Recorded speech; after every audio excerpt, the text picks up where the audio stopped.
ఈరోజు బైబిల్ అధ్యయనం కొరింథీయులకు వ్రాసిన మొదటి పత్రిక 16వ అధ్యాయం మొత్తం 24 వచనాలు. ప్రార్థన.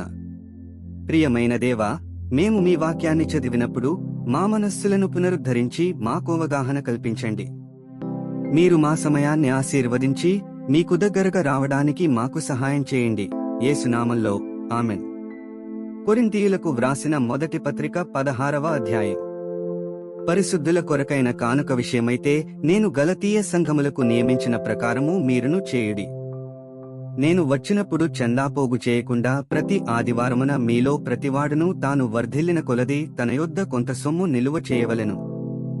నేను వచ్చినప్పుడు మీరెవరిని యోగ్యులని ఎంచి పత్రికలిత్తురో వారి చేత మీ ఉపకార ద్రవ్యమును యెరూషలేమునకు పంపుదును. నేను కూడా వెళ్ళుట యుక్తమైన ఎడల వారు నాతో కూడా వత్తురు. అయితే మాసిదోనియలో సంచారమునకు వెళ్లనుద్దేశించుచున్నాను గనుక మాసిదోనియలో సంచారమునకు వెళ్ళినప్పుడు మీ యొద్దకు వచ్చెదను. అప్పుడు మీ యొద్ద కొంతకాలము ఆగవచ్చును, ఒకవేళ శీతకాలమంతయు గడుపుదును. అప్పుడు నేను వెళ్ళెడి స్థలమునకు మీరు నన్ను సాగనంపవచ్చును.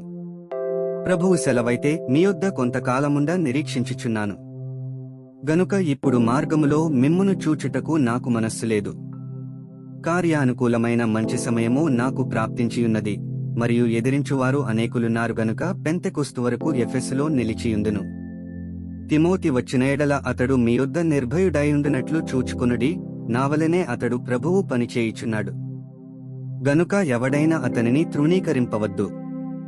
నా యొద్దకు వచ్చుటకు అతనిని సమాధానముతో సాగనంపుడి, అతడు సహోదరులతో కూడా వచ్చునని ఎదురు చూచుచున్నాను.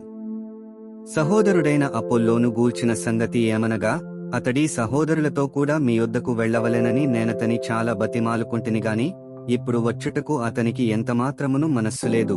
వీలైనప్పుడతడు వచ్చును. మెలకువగా ఉండుడి, విశ్వాసమందు నిలుకడగా ఉండుడి, పౌరుషము గలవారైయుండుడి, బలవంతులైయుండుడి. మీరు చేయు కార్యములన్నీయు ప్రేమతో చేయుడి. స్టెఫను ఇంటివారు అకయొక్క ప్రథంఫలమైయున్నారనియు వారు పరిశుద్ధులకు పరిచర్య చేయుటకు తమ్మును తాము అప్పగించుకునియున్నారనియు మీకు తెలియను.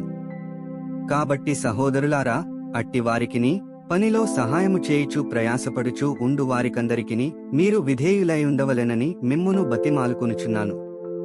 స్టెఫను, ఫొర్మోనాతు, అకాయకు అనువారు వచ్చినందున సంతోషించుచున్నాను. మీరు లేని కొరతను వీరు నాకు తీర్చి నా ఆత్మకును మీ ఆత్మకును సుఖము కలుగజేసిరి గనుక అట్టివారిని సన్మానించుడి. ఆసియలోని సంఘములవారు మీకు వందనములు చెప్పుచున్నారు. అకుల ప్రిస్కిల్ల అనువారును వారి ఇంటనున్న సంఘమును ప్రభువునందు మీకు అనేక వందనములు చెప్పుచున్నారు. సహోదరులందరూ మీకు వందనములు చెప్పుచున్నారు. పవిత్రమైన ముద్దు పెట్టుకుని మీరు ఒకరికి ఒకరు వందనములు చేసుకొనుడి. పౌలను నేను నా చేతితోనే వందనవచనము వ్రాయిచున్నాను. ఎవడైనను ప్రభువును ప్రేమింపకుంటే వాడు శపింపబడునుగాక. ప్రభువు వచ్చుచున్నాడు. ప్రభువైన యేసుక్రీస్తు కృప మీకు తోడైయుండునుగాక. క్రీస్తు యేసునందలి నా ప్రేమ మీ అందరితో ఉండునుగాక. ఆమె 24 వచనాలు చదివియున్నాము. ముగింపు ప్రార్థన. సర్వశక్తిమంతుడైన దేవా, నీవే మార్గము, సత్యము మరియు జీవము. చదివిన వాక్యాన్ని మీ కృప ద్వారా మా హృదయాలలో ఉంచుకుని మా జీవితంలో అన్వయించుకోవడానికి మాకు సహాయం చేయండి. ఆమెన్.